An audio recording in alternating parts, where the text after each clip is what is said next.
我身着清凉短裙，悠然地坐在小叔叔的腿上，心中正酝酿着向他告白的话语。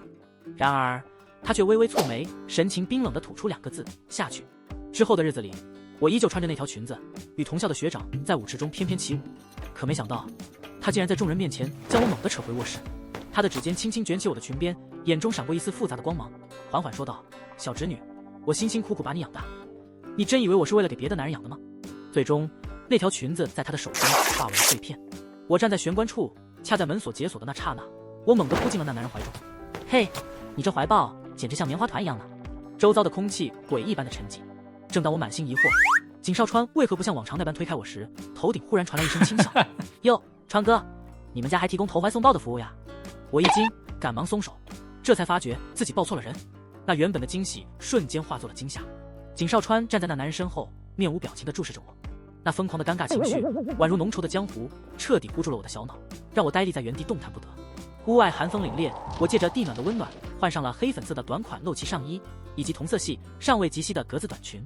那原本精心设计的低板双丸子头，在此时也失去了作用。面前的男人从上至下打量着我：川哥，你平日里在家就这么爱玩花样呀？当他的视线顺着往下时，景少川挡在了我身前，他轻轻打开搭在手臂上的外套，将我拢在怀中。接着他把我抱了起来，放在他的臂弯里，转身回了房间。你这裙子还能再短点不成？景少川把我放在沙发上，眼神淡漠地扫了一眼我的裙摆。我慢吞吞地啊了一声，还没回过神来，疑惑地看着他：小叔叔，还要再短点吗？说着我就要去提裙摆。是这样吗？下一秒，我的手被男人的大手紧紧按住，他直勾勾地盯着我，故意的。对视2秒后，我终于找回了意识，脸颊迅速升腾起一股红晕。我顶着滚烫的耳朵，抿了抿唇，鼓起勇气开口：故意撩你呢。景少川，那我撩到你了吗？男人的眼神几乎在瞬间变得幽暗，叫我什么？那小小的雀跃还没来得及蔓延开来，半袖的衣摆处忽然传来一阵凉意。他的手一点点地向上卷起我的衣角，在最后一层浅蓝色的布料即将露出之前，我终于忍不住了。小叔叔。景少川的手终于放下，缓缓出声：小侄女，我这人的道德感可不是很强哦，要是再招惹我，就算我是个畜生，也得好好教育教育你，记住了吗？他丢下这淡淡的威胁，便避开我出了门。我注意到他的背影不再那么笔直，微微有些佝偻。门彻底合上之前，我看到那个留在客厅的男人看向了这里，他的视线先是落在景少川身上，然后缓缓下移到某个地方，随即他张大了嘴巴，下巴差点掉在地上。景少川，你老畜生啊！景少川什么也没说，径直回到了自己的房间。当我把这件事讲给恋爱经验同样为零的朋友小李子时，他尖叫得像只土拨鼠。我听着他激动的语音：拜托，他肯定是喜欢你，不然干嘛反过来撩你啊？老男人要面子的，去告白肯定能成功。我攥紧了拳头，真的被他的话给蛊惑了。我郑重其事地点了点头。我从房间内的小冰箱里翻出之前买的小瓶甜酒，咕咚咕咚地灌了好几口，想给自己壮壮胆，但这酒劲儿似乎有点太大了。我推门走出去的时候，脑袋还晕乎乎的。原本打算等景少川的朋友走后再说的，可这酒劲等不了。也不知道什么时候又多了2个人。客厅里，景少川和他的3个朋友坐在沙发上，不知道在聊些什么。我走路的步伐有些不稳。川哥，你家这小孩喝醉了。我闻言转头看向说话的人，一字一句地告诉他，我不是小孩了，我还有3个月就20岁了。那人却没把我的话放在心上，又乐了起来。我走到景少川面前，站定，四目相对了1秒，我爬上了他的腿坐着。这一动作让在场的所有人都惊呆了。景少川扶着我的后背，生怕摇摇晃晃的我摔倒。他的声音微微低沉：耍酒疯呢？我摇了摇头，双手搂住他的脖子，凑近了他。身后是此起彼伏的起哄声。我这什么情况？川哥难道不是把他当侄女养的，而是……景少川的面色冷了下来。我抿了抿唇，身上满是甜酒的味道，被酒浸过的声音比平时要柔软许多。我喜欢你，景少川。周围不约而同地安静了下来。景少川扶着我的手松开了，他垂下眼，毫无表情地变相拒绝了我。喝醉了就回房间去。我连忙摇头否认，还想再说些什么，但景少川抬头时，眼中的情绪淡漠的就像个陌生人，那话卡在嗓子里，我再也说不出一个字。我不记得自己是怎么回到房间的。房门关上之前，几人的对话声清晰地传入我的耳中。川哥，你刚才那是怎么回事啊？你们俩……哦，我知道了，你收养她从一开始就是为了现在啊。也是，这小姑娘小时候就长得好看，现在长大了，可以。剩下的话还没说完，景少川就抄起最近的杯子砸到了那人的脸上，随即传来一声呼痛和杯子炸裂的声音。景少川微微垂着眼，捞起一根烟点上，他沉静的仿佛刚才暴怒的人不是他一样，站起身来，不停地表达歉意：川哥，真的很对不起，我刚才那玩笑开得有些过了。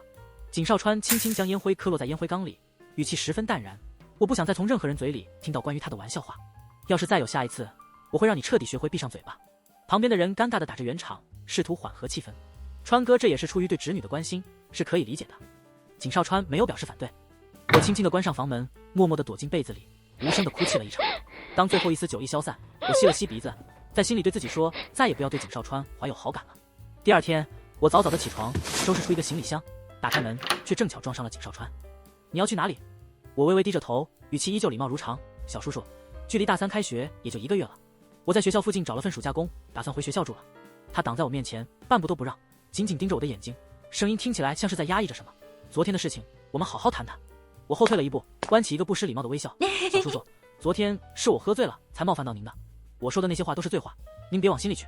沈欢，男人的喉结滚动了一下，嗓音中已经隐隐透出了警告的意味，不是真心的。他似乎冷笑了一声，我郑重地点了点头。景少川的眼眸中仿佛涌起了暴风雨，他目不转睛地注视着我，朝我靠近了一步。就在我刚察觉到危险气息的时候，门铃响了。我的高中班主任站在门口，他有些不好意思地开口说道：欢欢啊，我想问问你做不做家教呀？我儿子高3了，需要补点课，但是我和其他大部分老师马上就要去进修了。班主任对我来说是比较亲近的人。曾经在高3的某一天，我晚自习回来后，整个大公寓就只有我一个人，而且还突然停电了。因为害怕黑暗，我蜷缩在沙发的角落里，给景少川打去了电话。小叔叔，你去哪里了？家里停电了，我有点害怕。我紧紧揪着100，小声地说道。景少川的声音低沉而沙哑，听起来还有些紧张。抱歉欢欢，我现在在温哥华。我瞬间就慌了神，忍不住泄露了2声哭泣的声音。你怎么这样？离开都不跟我讲一声。房间太黑了，我好害怕。景少川那边传来一阵窸窸窣窣的声音，他好像非常忙碌，再次向我道歉，说马上安排人来陪我。我原本以为他会让他那群满身肌肉的保镖过来，没想到竟然是班主任。他温柔地牵起我的手，一边安抚我，一边带我回了他家。我一直铭记着那几天短暂的温暖，所以当他提出让他儿子季思涵来我家暂住几天，顺便补课的时候，我也没有拒绝。季思涵看起来很乖巧，认真地坐在我的书桌前听我讲解题目。相比之下，景少川就显得非常惹人厌烦了。在他半个小时内第3次借故进入我的房间时，我终于忍无可忍。你就不能一次把事情说完吗？景少川暴毙斜靠在门口，扫了一眼紧挨着我的季思涵，不能开着门讲题吗？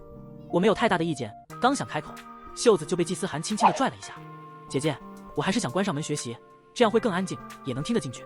景少川微微眯起眼睛，居高临下地打量着这个男生，嗓音中透着一丝讥讽。那来哥哥的房间，哥哥关门亲自教你。离我仅仅高几厘米的季思涵被吓得抖了一下。我走过去，挡住他斜睨季思涵的视线。景少川，你吓到他了。景少川周身的戾气逐渐显现，幽深的双眸紧紧地盯着我，是在帮他出头吗？跟我这个叔侄之间的游戏玩腻了，现在就想当白眼狼，把我一脚踢开吗？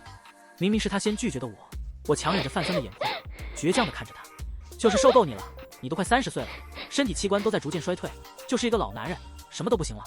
我为什么不能你？空气诡异而安静，仿佛浮动着不安的因子。等再次反应过来的时候，我已经被景少川扛进了他的房间。他紧紧地箍住我的腰，一边反锁房门，一边露出森然的笑容。小侄女，我养了你这么久，你真的以为我是在给别的男人养的吗？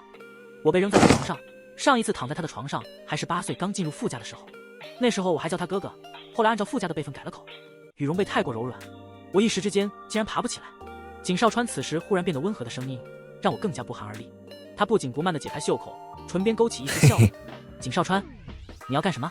我一点一点地往后退，他从容不迫且胜券在握的任由我挣扎。你呀，小侄女。景少川一动不动地注视着我，黑衬衫领口的扣子一颗一颗地解开，我这才后知后觉他的意图。小叔叔，你吓到我了。我正想往后退，他的手掌直接圈住了我的脚踝，一把将我拖到了他的身旁。器官衰竭，说说是哪个器官？我被景少川的气息密密地包裹着，肚子里像是有一群蝴蝶在飞舞，既不知所措又带着一丝颤抖。这种陌生的感觉让我第一反应就是挣扎，想要脱离他的束缚。景少川的耐心有限，直接用一只手擒住了我的2只手。别乱动！我看着忽然靠近的人影，连忙抬手去推。景少川拎起我的手，漫不经心地控制着，欣赏着我的窘迫，俯视着我，反唇相讥。你能坐到我身上，我却不能坐到你身上。我的脸仿佛被滚烫的岩浆覆盖，仿佛只要温度计一碰就会瞬间爆裂。我慌乱地脱口出，可是你会把我给压死的。景少川身高189，脊背宽阔，身材恰到好处的健壮，我真的感觉自己要被他给压死了。景少川把玩着我指尖的动作戛然而止。过了一会儿，他抬起眼眸，眼底深邃而隐晦，声音缓慢的，仿佛每个字都在口腔中打了个转。把你压死。我总觉得他好像误解了我的意思。就在这时，敲门声不合时宜的响起。姐姐，你还好吗？是季思涵的声音。景先生，你再不开门，我就报警了。景少川一动不动，静静地欣赏着我此刻的紧张。过了几秒，他才轻轻拍了拍我的脸。会出声吗，小侄女？这种叔侄之间的称谓，在这种情况下弥漫着一种暧昧不清的气息。要么让外面的人离开，要么让他进来看看我们。我从未想过景少川的真实面目竟然是这样的。他在我面前一直披着禁欲的外衣，恪守着界限。我小声的求饶，可是我不会，我真的不会。屋外季思涵的声音还在持续。开门，景少川，不然我砸门了。景少川仿佛没听到一样，对我的话并不感到意外，身子又往下压了压。是我的错，没教过你。话音刚落，他的指尖轻轻蹭了蹭我的耳朵，我浑身一颤。景少川似乎很满意，靠近我的耳边，用低沉的声音笑了。不错，就保持这样。景少川偏过头，直接堵住了我的声音。呜！我愣了一秒。景少川吸吮着我的唇，我回过神来，立刻去推他的肩膀。景少川微微眯着眼，迅速地握住我的手，十指相扣。谁也没有注意到屋外的声音是什么时候停止的。过了很久，我才被放开。景少川又亲了我一下，低声说道：“把你昨天喝醉时说的话再说一遍。”我气喘吁吁地推开他，躲到不远处，不解又恼怒地看着他。景少川，昨天是你拒绝我的，今天又莫名其妙地亲我，你这算什么？景少川走到我身边坐下，抬手轻轻地蹭了蹭刚才在挣扎中被他咬破的嘴角。算我犯贱，行不行？他揽过我的膝盖，将我抱在怀里，侧坐在他的腿上，靠在我的耳边低声道歉并告白，时不时地亲亲我的耳朵。我无聊地听着，直到听到关系暂时保密这几个字。我从他的颈窝里抬起头，为什么？景少川沉默了一会儿，然后自嘲地说道：“我还没有强大到能够封住每个人的嘴，无论是被称为禽兽还是畜生，我都能接受，但你不能。”被大我9岁的男人收养后，不仅没有产生亲情，反而激情地爱上了他。我几乎瞬间就猜到了他昨天对我告白避而不答的原因。我迫不及待地告诉他，我也不怕别人怎么说。景少川，我们一起面对吧。景少川微微挑起眉毛，眼眸中闪烁着平时隐藏起来的嚣张倨傲。他语调散漫，嗤笑了一声：“窝囊废才需要你做出牺牲。”他的声音又低沉下来：“沈欢，我不会让任何骂名落在你头上。”他语气随和，但言语间却蕴含着承诺。他说：“你在我这里永远都是公主，没有哪位公主有义务去迁就别人或者承受指责，因为和我在一起就必须付出代价，只能证明我是个无用的人，明白了吗？”我怔怔地望着他，在这种不够正式的场合，没有那种郑重的神态，但因为是景少川，所以他的话可信度为100%。在答应暂时不公开这段关系的时间里，我发现这简直是折磨景少川的好机会。大3开学后，景少川偶尔会来学校看我。那天，我和景少川在操场散步时遇到了一位直系学长，他看了一眼景少川：“沈欢，这是你的。”我亲昵地挽着景少川的胳膊，微微弯唇道：“小叔叔。”学长明显松了一口气，笑了笑：“明天城外有一场画展，我刚好有票，一起去看吗？”景少川脸上没有任何表情，但我知道他唇边那微微泛冷的弧度是他竭力克制怒气的表现。我煞有介事地思考了几秒钟，然后开口说道：“我小叔叔让我去，我就能去。”学长立刻看向景少川，眼中充满期待。我身旁的男人轻笑一声，用说教的口吻说道：“我从小就教你，有男朋友了就应该明确拒绝别人，这次记住了吗？”说完，他又扫了一眼学长，语气中带有一些散漫的敷衍：“不好意思，我这小侄女不太会拒绝别人，但她确实不喜欢你这种类型的。”他眼中故意流露出的一丝轻蔑，深深地伤透了学长的自尊。我注视着学长远去的落寞背影，默默地向他道了个歉。景少川完全看在眼里。那天晚上回家，在停车场刚熄火，他直接锁上了车门，解开安全带，俯身压了过来。他疯狂地吻着我，同时把座椅下调，让我渐渐躺了下去。我拼命地拍打他的肩膀，毫无头绪地躲避着他的吻。“别这样，这里有摄像头，你手下的人会看到的。”景少川不耐烦地轻轻啧了一声，他扯过安全带缠在我手腕上，扣紧，接着捏住我的下巴往上抬，将我拒绝的声音吞没。过了好一会儿，他缓缓退开了一些，但距离依然很近。他捏着我的下巴晃了晃，嗓音低沉而迷人：“今天故意找事，以为我看不出来？”我抿了抿嘴唇，懵懂地眨了眨眼：“没有啊，小叔叔，你怎么年纪越大越敏感？”景少川毫无意味地笑了一声，随即把我抱离座位：“小侄女，上杆子找事吧。”这是我第一次听到景少川说如此下流的话，耳根处的热度越来越高。我见他还要开口，下意识抬手捂住他的嘴：“别说了，你是变态吗？”景少川大大方方地应下了变态这个称呼，隔着我的手动了动嘴唇，掌心微微发痒。“那就做。”我此刻慌乱的不得了，在他那灰黑色调的房间里，只能听到紊乱的呼吸声。我坐在他腿上，脸深深地埋在他的肩颈处。景少川。景少川穿着黑色浴袍，敷衍地应了一声。他根本无暇顾及我，紧紧抿着嘴唇，显得有些难熬。不知道过了多久，黑色浴袍又恢复了平静。最后我才发觉，景少川其实并没有真的做什么，只是想吓唬我一下。景少川眉眼间透露出一丝疏懒的兴致，看着被吓坏的我，缓缓问道：“衰竭了吗？”周五下课后，景少川依旧在校门口等我，但这次我不是独自一人。景少川的目光落在我身后那怯生生的苏青身上，我主动介绍道：“小叔叔，这是我的室友，这个周六日他在家里暂住一下。”苏青犹豫地抬起头，可当看到景少川时，神色猛地一滞，随即挣脱开我的手，扑进了景少川的怀里。我终于找到你了。景少川的字典里从来没有怜香惜玉这回事，他以最利落的速度扯开他的手，甩到一边，皱着眉头说道：“你谁？”苏青激动得热泪盈眶，带着哭腔讲述他被父母逼婚逃走，途中差点被父母雇的人抓回去时，被偶然路过的景少川英雄救美的故事。这次他来我家暂住，也是因为他父母已经快要找到学校了。景少川眉头依然紧锁着，看不出来他有没有想起什么，随意地点了点头，便上车了。苏青轻轻咬着下唇，脸色苍白：“欢欢，你小叔叔好像不喜欢我。”我拉着他上车，故作成熟稳重地将他揽在怀里，拍了拍他的后背，轻声安慰道：“别害怕啊，青青，我小叔叔就是这样的，你不用再这么提心吊胆，我家很安全的。”他无声地回抱住我，我察觉到右肩处的布料湿了一片。到家后，苏青一直欲言又止地盯着景少川，想要上前跟他说话，却又害怕他此时的冷脸。景少川似乎非常不耐烦，很快就回到了自己的房间。我找借口跟了过去，连忙把视线移到一边，低声说道：“小叔叔，你别一直这样沉着脸，吓到青青了，他只是想感谢你。”景少川换上衬衣，听到这话，边系扣子边朝我走过来。感谢。景少川哼笑一声，眼底闪过一丝鄙夷，只怕没这么简单。我茫然地望着他，你这室友喜欢我？我愣了2秒，随即扑哧一声笑了出来。景少川，你好自信，青青只是单纯的感激而已，你想多了。景少川也不咸不淡地笑了一下，没有反驳，转而转移话题，帮我系扣子。他拉着我的手放在他的衣襟上，低声说道。景少川口中的系扣子根本不是正经的系扣子，他弓着身子，头压在我的颈窝处，时不时亲我一下。我系扣子的手颤抖了一下，他低低地笑了起来，夹杂着些许捉弄的意味。我的背脊瞬间麻了一下，下意识地躲了一下。景少川按住我的后背，制止了我的动作。躲什么？不舒服？还剩下一颗扣子，我却完全没有力气去系了，彻底软在了景少川怀里。我要出去了。景少川气息沉沉，晚上我去你房间好不好？我刚想说什么，他突然抽回手离开了，门恰好这时刚被推开一条缝，什么都还来不及被发现。苏青站在门口，视线在我们2人身上来回扫视，小声说道：“我一个人待在客厅有点害怕，就想来找欢欢。”景少川声音冷冽，眸色深沉而凶狠，记住，擅自进我卧室这种事没有下一次。苏青的眼眶微微泛红，满脸羞愧地盯着地面，嗫嚅道：“真的很抱歉，我只是太害怕被家里人给强行带走了。”彼时我压根就没往他喜欢景少川那方面去想，只觉得他不敲门就随意闯进别人的房间，实在是有些不太礼貌。然而到了晚上准备睡觉之前，他突然问我：“欢欢，你小叔叔有没有女朋友啊？”我停下脚步，缓缓回过头，静静地凝视着他将近半分钟，然后点了点头，说：“有。”苏青微微蹙起秀眉，脸上露出一种难以言喻的表情，看着我说道：“你跟他又没有血缘关系，况且他还有女朋友，你不觉得你们相处的有些过于亲密了吗？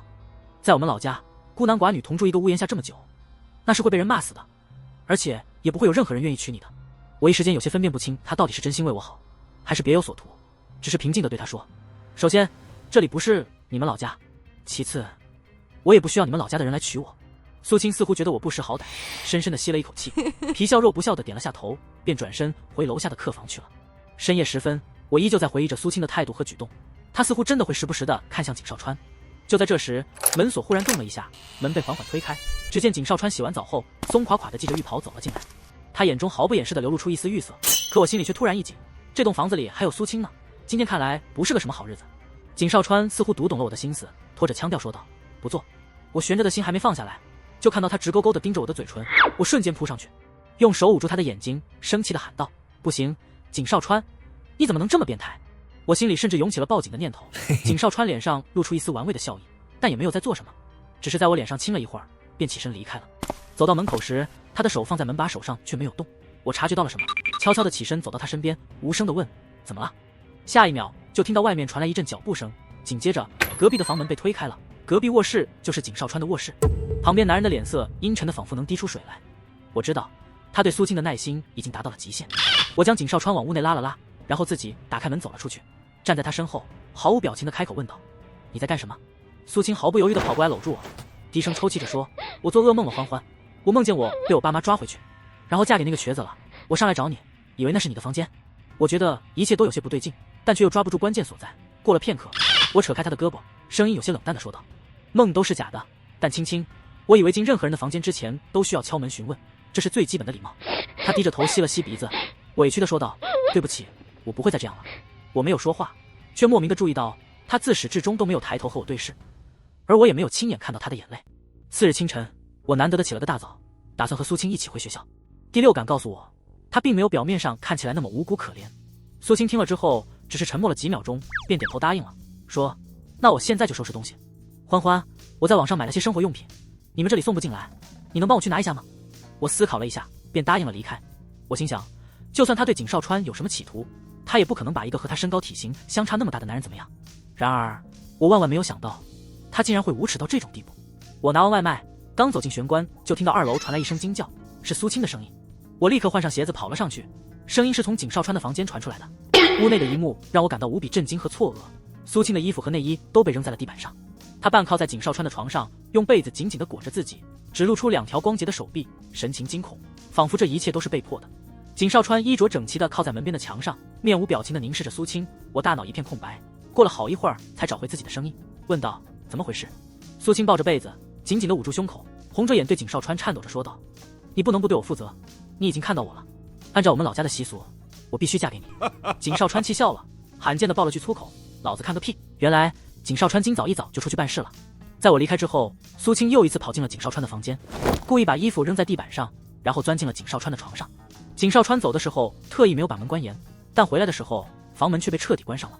景少川缓缓地按下门把手，当他看到地板上被扔下的大衣的瞬间，眼神陡然暗淡下来，根本没有往床上看一眼。苏青一副受害者的模样，楚楚可怜，但说出的话却格外刻薄：“可是我现在什么都没穿，躺在你的床上，你没有办法不负责的，不然我爸妈知道后会过来闹，直到你娶了我。”景少川笑了笑他的不自量力，然后打电话叫了2个人过来，胸中杂糅着郁闷、愤怒以及被背叛真心后的难过。我上前给了苏青一记耳光，或许是因为从小被景少川护得太好，我几乎未曾受过挫折，也未曾遭遇过如此糟心的事。这算是我人生中第一次动手打人。苏青，我对你不好吗？他紧咬下唇，低声哭泣，不作声。你怎能如此无耻？我调出手机相机摆在他面前，让他看清自己的模样。要不要看看你现在有多下贱？他挥开我的手机，抓住我的衣袖祈求道：“求求你，欢欢，你体谅体谅我吧，我真的不想嫁给那个瘸子。我难道不漂亮吗？我当你小婶婶不好吗？我会对你和景先生都好的，我也确实喜欢景先生啊。”景少川隔空点了点他：“别他妈恶心我。”景少川的人很快赶到，他眼中满是寒凉，毫无情绪。苏青触碰到了他的底线，他便不再顾及道德之类的东西，把他连同那张床给我扔出去。房间里一下子挤进4、5个人，苏青顿时慌了，将自己紧紧裹住。“你们谁敢碰我，我就报警告你们强迫我。”景少川嗤笑一声，点了点头，显然已经怒到极点。“去外面立正站好给我报，我再帮你叫一排记者给你实况播报。”苏青意识到自己的威胁根本不起作用，最后无奈的求助的看向我：“欢欢，我错了，我错了，别让他们碰我，我立刻就走好不好？都是我鬼迷心窍了。”我已经不在意他此刻的道歉是真是假，捡起他的内衣扔在他头上，穿好衣服滚出去。景少川厌恶的看了一眼，转身就走，其他人也被我赶了出去。我是最后一个出门的，关上门前，我平淡无波的对他说道：“苏青，我不会再帮你隐瞒你的行踪，你父母很快会找到你，这是你应得的。”隔着一道门，我听到他崩溃的哭声。我回到自己的房间，景少川也在，我无精打采的窝进他怀里，落下几滴眼泪。在寝室里，对我最好的就是苏青，他曾经对我2年的好是真实的，但现在鬼迷心窍后的背叛也是真实的。景少川揉了揉我的后脑勺，声音中带着些许轻慢的笑意：“哭什么？我真没看他。”我知道他是在故意转移话题。“小叔叔，你嫌恶心，换了床单被罩就好，床扔了太浪费了。”景少川的手一僵，神情厌恶：“别跟我提他。”这样一来，他今晚似乎没地方可睡了。楼下仅有的一间客房也被苏青住过。夜晚11点，男人穿着黑蓝色睡衣，眼中闪烁着他的意图，大剌剌地站在我房间门口：“小侄女，收留我一晚。”真是个死变态，他似乎有在调情时搬出叔侄关系的癖好。我无奈地应了一声好，将他这只恶狼放了进来。我缩在他怀里，做好了即将发生事情的准备。但景少川骚起来的时候真的很骚，他捻着我腰上的睡裙，漫不经心地问道：“这是什么布料？手感不错。”我眼前是男人时不时颤动的喉结，我轻声回答：“纯棉的。”指尖游走，最终在陌生的领域停下。他又问了同样的问题。我鼓起勇气，搂住他的脖子，扬起下巴亲了他一下：“这是什么布料重要吗？小叔叔，这里手感好真的只是因为布料吗？”我眨了眨眼，柔声大胆地问他。景少川的呼吸瞬间变得紊乱，眸色幽深，仿佛蕴含着风雨欲来之势。“小侄女挺会啊。”他翻身压住我，俯视着我，从接吻开始，以接吻结束。这场新奇未知的探索几乎让我丢了半条命。结束后，我像一条岁月静好的咸鱼般瘫软着。景少川后来一段时间格外忙碌，我的校园生活显得格外平淡。苏青被父母逼着办理了退学手续，跟父母回了老家。她似乎最后也没有嫁给那个瘸子，而是嫁给了当地一个家境不错、长相一般、性格也一般的男人。村里人都夸赞她有福气，能嫁给这样无可挑剔的男人。我听到这个消息后，心底堵了很久。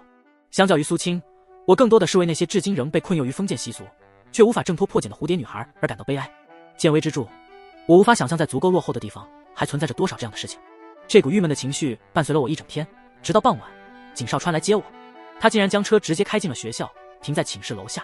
社团的同学没见过景少川，惊讶地问我：“这是你什么人啊？”我还没来得及开口，便听到身后传来那道再熟悉不过的声音：“男朋友。”景少川走到我身边，斑驳的树影落在他的肩头，我们站在众人的目光之下。